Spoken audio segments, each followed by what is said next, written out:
Over the course of a month, Ukrainian intelligence officers conducted several operations in the annexed Crimea and the Black Sea. Radar stations, anti-aircraft missile systems and more were destroyed. KrymRealii found out how this happened, what the results were, and why the activity of the Special Forces of the Main Intelligence Directorate of the Ministry of Defense of Ukraine increased several times. On September the 8th, the Main Intelligence Directorate of the Ministry of Defense of Ukraine announced that the agency's special forces had destroyed 2 elements of the Russian air defense system in annexed Crimea. The strikes were carried out on the eve of Military Intelligence Day of Ukraine, which is celebrated on September the 7th. The exact date was not specified. According to the report, the Unmanned Systems Control Units of the Department of Active Operations destroyed the 48YA6 K1 Podlet radar station and the RLM-M module from the 55ZH6M Nebo-M complex. According to reports from Telegram channels, explosions were heard on the Crimean Peninsula on the night of September the 5th to the 6th in Feodosia, Zankoysky, Kirovsky, and Leninsky districts. On the evening of September the 2nd, 5 explosions were heard in Alushta, at which a fire broke out in the mountains above the village of Lazurnoye in the Kastel Nature Reserve. The Krymsky Vita Telegram channel reported, noting that Russian military unit 85683-L is located there, a subdivision of the 3rd Radio Technical Regiment with a noticeable radar with a white dome.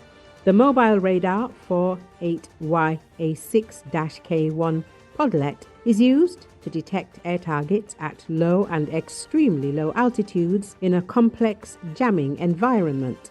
The approximate cost of one destroyed radar complex, designed in particular to provide target designation for the S-300 and S-400 anti-aircraft missile systems, is $5 million. The 48YA6-K1 Podlet, or Podlet K1 radar, is one of the latest radar models to enter service with the Russian Air Defense Forces in recent times. Even more expensive is the 55ZH6M Nebo-M system, which costs $100 million. The system was adopted by the Russian Armed Forces in 2012 and is one of the newest. The exact cost of the destroyed RLM-M module is unknown, but it could be between $20 million and $30 million. According to a reserve officer of the Ukrainian Armed Forces, the Russian army will experience problems with replacing these rare radars, which, in the opinion of the specialist, will have to be transferred to the annexed peninsula from Russia. It is worth noting that the operations of the GUR special forces in the annexed Crimea have significantly increased over the past 4 to 5 weeks. Thus, on September the 1st, the Ukrainian Intelligence Special Forces Unit, GHOSTS, announced the destruction of several important elements of the Russian air defense and surveillance system in Crimea. The increase in the number of GUR Special Forces operations on the Crimean Peninsula is evidence of both the professionalism of Ukrainian intelligence officers and the strengthening of their technical equipment. Reserve Colonel of the Ukrainian Armed Forces, pilot instructor Roman Svitan, said that Russian Federation has 2 points where air defense can intercept almost all air targets. These are Moscow and Crimea, especially closer to the Kerch Peninsula. In order for us to begin performing combat missions with aviation over Crimea, we need to clear the air defense. This is called the beginning of gaining air superiority. Our special services have been performing this task for a month and a half already, Svitan said. What is happening now in Crimea shows that Ukraine is preparing for a major operation here.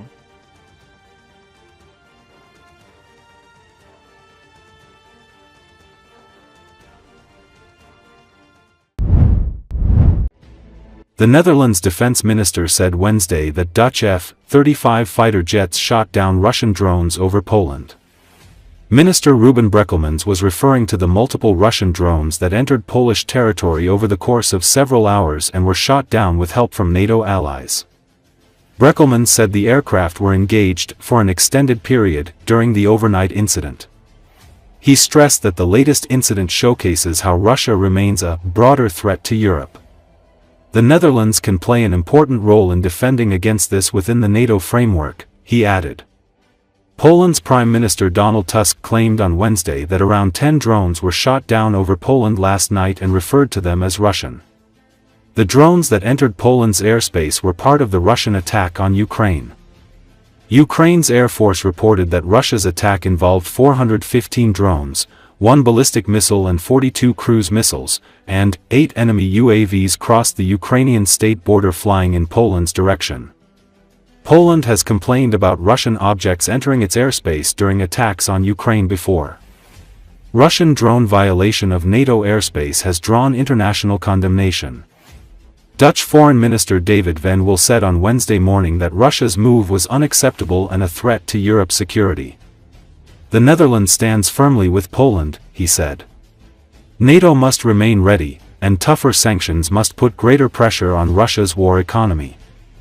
The EU's foreign chief Kaja Kallas accused Russia of escalating the war in Ukraine, stressing that the drone attack was the most serious breach of European airspace by Russia. The Kremlin has refused to comment on Poland's accusations of a drone attack by Russia.